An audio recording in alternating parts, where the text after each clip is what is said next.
everyone, Joshua Hanlon here at San Diego Comic-Con 2019, and as you might see next to me, I'm at the Lego booth, and I'm joined by Erik Varszegi. He's worked on a bunch of the models here, and he's going to be taking us all around and showing some of the cool stuff they have at the booth. What do we have next to us right here? We got our model mural combo. Here's Batman.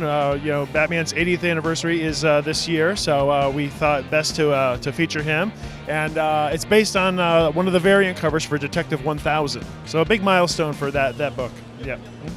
And what went into creating a model like this with both the massive mosaic behind it and the Batman model? We've been doing models like this for years, but just recently we started to combine them with the murals as we experimented a little bit with that at Celebration, Star Wars Celebration a couple months ago, and that was a big success. So we thought we'd try the same thing here with Batman. Mural behind here, how does that come together? Is that built in sections, or how do you kind of transport that and get that all together at the show? Yeah, it was the concept was really just based on the comic book cover, the variant cover for Detective, and we just designed the model based on, you can see behind him the artist's rendition of the current costume for Batman. We turn the corner here and we see Iron Man wearing the Infinity Gauntlet that Tony created to defeat Thanos. We rigged it up with LEDs this year to really highlight those the powers that come from the Gauntlet itself. And are all of these big models like this we've seen, is this the first time they've been on display? Yes. All three models are unique to the show. We worked on them special just for the event right now. And it's excellent work. So when you include something like lighting, how does that work in a build of this size? It's pretty tricky actually, because we're using a lot of LED strips, and we have to actually wrap that around inside the model as we progress up the stepping of the bricks. So it's a little bit of build a little, light it a little, build a little bit more, light it a little bit more. Yep. Figure it out as you go along. Yeah. Well, of course, we're using our proprietary programs to help design the model. We've been doing that for years, and that's a big speed increase for us. It used to be all hand built, but now we can get them a lot more accurate, a lot more faster. One of the things you see with a lot of these models is tons of people taking photos because they are so cool. So talk about what you have to do structurally to make sure this isn't going to fall apart or topple over on somebody or something like that. In theory, all of our models can stand on their own, but we do put the internal steel armature in them, and of course we glue the bricks around it, just for transportation purposes. We have to, after the show on Sunday, we'll pack it up and ship it out back to the warehouse. And who knows where it'll turn up. You might see them at your local Lego store. Let's stop it here at our display cases. We're showcasing a few of our exclusive items. We have the Sith Trooper bust. That is one of the exclusive sets here you can get at Comic-Con, along with the first viewing of two of the smaller Star Wars sets for later on this year. And down below, we have some of our Marvel sets. Here's the Captain Marvel in her Kree color outfit, and along with Goose here in full Gherkin mode, and a sneak peek at the next Avengers set with the Hulk and Black Widow in their time jump suits. And then down below, we have our DC exclusive, the Batman model on the rooftops, the Gotham rooftops. Such an awesome model. You like that one? Yes, those are all great. And down below, a sneak peek at the next Batman set coming out. Batman versus Mr. Freeze here. Good stuff. And then it looks like we've got some posters being given away over here. Yep, we got plenty of freebies. Just walk by and grab them. In our next reveal case, we're giving people a look at some of the larger sets that we have now. They're available in stores already. We have the Stranger Things set here that's been out for a bit. Up above is the new Jurassic Park release with the giant T-Rex. That's available now, but most people are getting their eyes on it for the first time here. And then below, the Tantive 4, and behind that you'll see everybody's first look at the Droid Commander Lego Star Wars booth set. You've got Justin Ramsden doing some signing over here, so some Lego designers interacting with the fans there. Yes, Justin actually designed the Stranger Things set along with the Captain Marvel exclusive. Yeah. Mm-hmm. Great stuff there. That's always great when you can open the designers up to the fans. Yep. They always have fun when they come out here to San Diego. And then if we round the corner here, we've got our next large model. All right, so here's the Sith Trooper. This has been what's been occupying my time for the past 2 months. Ever since April, after Star Wars Celebration, I came back to the model shop, and my next project was the Sith Trooper. So I've been studying the reference photos for weeks and weeks, and Lucasfilm gave me access to the 3D file, so brought those into our programs, and that's been occupying my life for a while. And had a lot of fun with the blaster and the helmet, of course. This is my favorite part right here, the little earpiece. I made use of the new 1x1 curved element on top. I like how that came out. It's those little details that really make it pop in the end. Exactly. Now, with a build like this, something you notice right away is kind of the color grading and the way that you've got all these different colors mixed in. So as you're working on this and like computer programs and everything and making sure that looks right and you don't get weird patterns or something, is that difficult to do? It's very difficult. When I first saw the pictures of the character they wanted us to produce, I was like, oh, I was pulling my hair out. I was like, how are we going to do that? If you look at the actual armor, there's a lot of embossing and engraving in the armor pieces itself. I was like, well, I can't really do that using just Lego pieces. I maybe could with using jumper plates or something to achieve that texture detail, but that would have taken forever. So we opted to just go with the striping of the dark red in there, just get a subtle hint of it. When you step back from the model, I guess the effect came out pretty good. And then a great weapon here as well. So what kind of details did you include in there? That was a masterpiece of the whole 2-to-5 ratio. I just had to figure that all out to get it integrated into the body of the trooper himself to try to mesh it all together, because it's mostly studs this way as opposed to studs up for the rest of the body. Right. Mm-hmm. Some of those different styles of building that all have to work together. Yeah, that was a great amount of fun. Just getting all those techie details in there and all those greebles in it. Yeah. The red color is certainly very eye-catching. I think people have enjoyed taking photos by it, so I think you achieved a good look in the end. Yeah, thank you. Thank you so much. It was a pleasure to work on this one, for sure. One of the best things about our booth experience right now is the comic creation station, where you can come in and create your own individual minifigure. Let's see, I'll make myself with the glasses, and I like this hairpiece, but I'm going gray, so let's go with that. And we'll go with this one. Here we go. So that's me. Finished.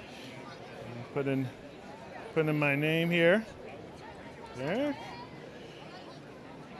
Confirm that. And let's go with, I did Star Wars earlier. I've already done Batman. Let's go to Spider-Man. So you've got kind of a Marvel, DC, or Star Wars kind of theme. Three different comics you can get, each with their own individual unique story. And you pick your attributes. I'll be a lone wolf. No, let's say I'm friendly. Let's go with friendly. This is a very important part of the process. Yes, it is. You find out a lot about yourself as you go along. Of course, I love building Lego sets. And let's see. All right, when my wife gives me permission, we'll go with that. And I'm furiously loyal. Let's go there. And so each one of these little questions here, it gives, it's like those personality tests or something. Yes, exactly.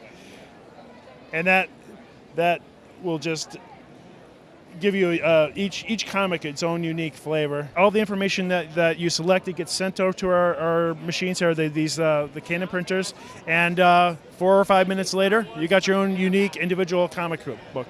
That's amazing, and it just prints it, does everything right here on site, and you can just walk away with it. It's hot off the press. Yeah, that's a really incredible feature. Is this the first time there's been something like this at the Lego booth? Yeah, this is totally unique. When we heard the concept a couple of weeks ago, we were like, well, months actually. I'm sorry. I was kind of worried to see if it was going to come off without a hitch, and so far, so good. Yeah. Mm-hmm. Great. The printers haven't broken down or anything. No, we got our dedicated staff here to do any IT issues that we have to take care of. Our minifigure building stations right here, where the kids can actually, they built their digital figure. Now we're giving them a chance to create their own custom character. Dozens of different hair pieces and unique heads and torsos, accessories, everything. So everybody gets to walk away with a physical fig along with their digital copy of the comic. Yeah, that's super cool. It's great to have the physical pieces here for people to play with, because the comics and everything are great, but the physical Lego pieces people always enjoy. The kids want to walk away with something in their hand, that's for sure. that the kids can build their own minifigures over here on a minifigure building station and come bring them to these dioramas and get their pictures taken with all these creations. A lot of them were designed by local AFOLs, and but the majority of them were built by Tristan Cain, who is in our model shop. Hey, there's Tristan right now. How's it going? Doing great. So yeah, what can you tell us about some of the models you've got here? So we have a really unique activation this year. So we have the build tables where people can build their own minifigures, and then we have a plethora of all different kinds of dioramas where they can bring their figure that they built over and put them in the scenes, take pictures, share them. There's something for everybody.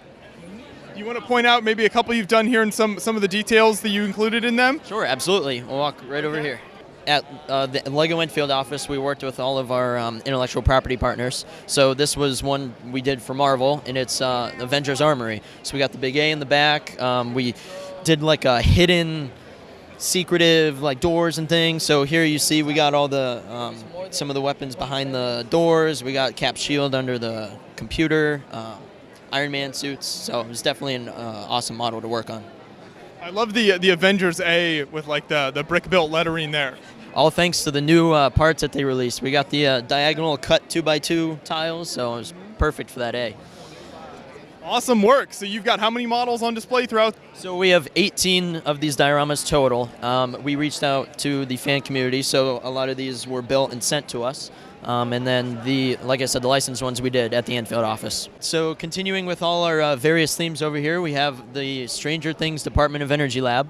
So I designed it so it looked like the portal that opened up in season 1 that you see. So if you look all the way in the back, we got some purple and some blues that represent the Upside Down. So it was definitely an awesome project to work on now since we had the set coming out and we knew we were going to have some things here. So that was a really cool project. Yeah, you've got the Stranger Things set here. You got Justin Ramsden, the designer we mentioned earlier, and so it's great to have more stuff from the similar themes. Exactly, and since people can build their figure and interact with it too, so it's just all about getting the parts in the people's hands and then interacting with what we have here. So it's a really great experience.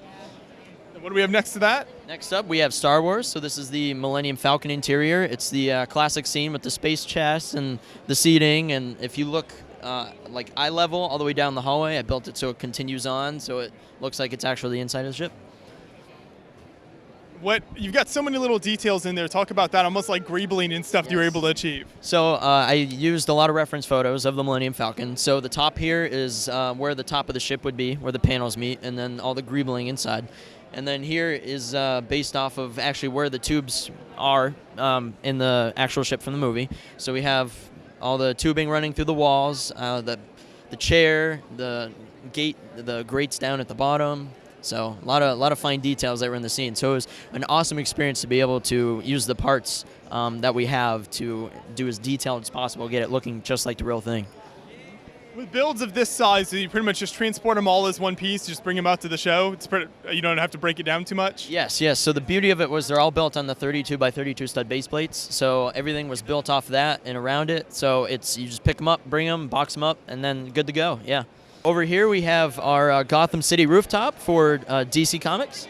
And we have the bat signal in the background above the classic colored skyline that's usually in the comics. So we have a micro-scale city, big rooftop where people can put their figures down, take pictures with it, and it's amazing how creative people get. They put them on the roof, hanging off. It's just really fun to watch because people always think of things you don't. So it's really cool to see the creativity here, which is what it's all about.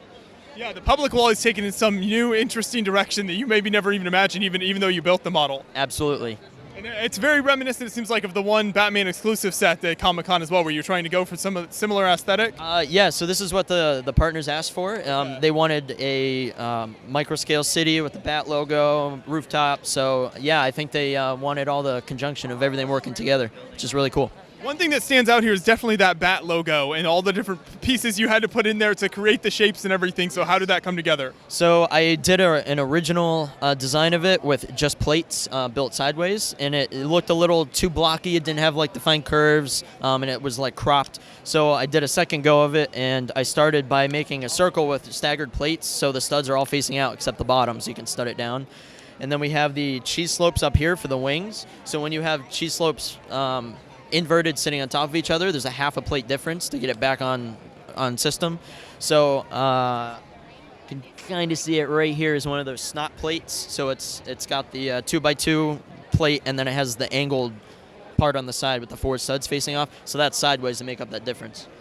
You've got to really figure out some of the math and the piece size and everything there. Exactly. Things like this, when you're building in all different directions, there's a lot of things to keep track of. So definitely the math with, the 5 plates is 2 studs and all that stuff. So it's definitely helpful to keep track, yes. Well, it's a great looking Batman model, and then we've got some more of your work. I think a couple models down here. So this was one of our unique ideas that we wanted to do. So giant robots span the gamut of everything in pop culture. So I wanted to take a crack at it. So we have a giant red Lego mech in a hangar bay. They got some things delivered. They got a crate with the hand, and they're gassing it up over here, and just a lot of low details. So it was definitely a very awesome project. Was there any particular inspiration for the red mech in terms of like TV show or movie or anything like that, or just kind of a conglomeration of a lot of different things? I just sat down with parts and I started putting them together and what looked cool. I knew I wanted to do like a large, kind of oversized look to fit in with the whole comic theme. So I got the face just by sitting down with some cheese wedges and some plates, and then I did the head, and then from there I just worked down to the torso, the arms, and then the legs. Is it fairly posable if you move it around? Can you as much playability in there? Yes, so just like years ago when we had Exoforce, it's the same joints that were in those arms. So you can bend the arms, twist it. The mixel joints are up in the shoulder pads, so you can rotate those. So yeah, very posable, even the legs. No, it's a great looking model there, and the whole scene you build around it is nice as well, kind of keeping it up and supporting it. Yeah, I wanted to make it look like it was sitting in a hangar bay getting ready to go, so that's why we have all the details and the striped tiles down there, and the stage is for people to put their minifigures on, so there's like a dedicated place for them to do that, but people have been hanging them off the ropes, sticking them on the robot, so it's really cool to see what people do with it. Well, great work. Thanks for giving us more detail on some of the models you brought here. Appreciate it. Awesome. Thanks for coming out.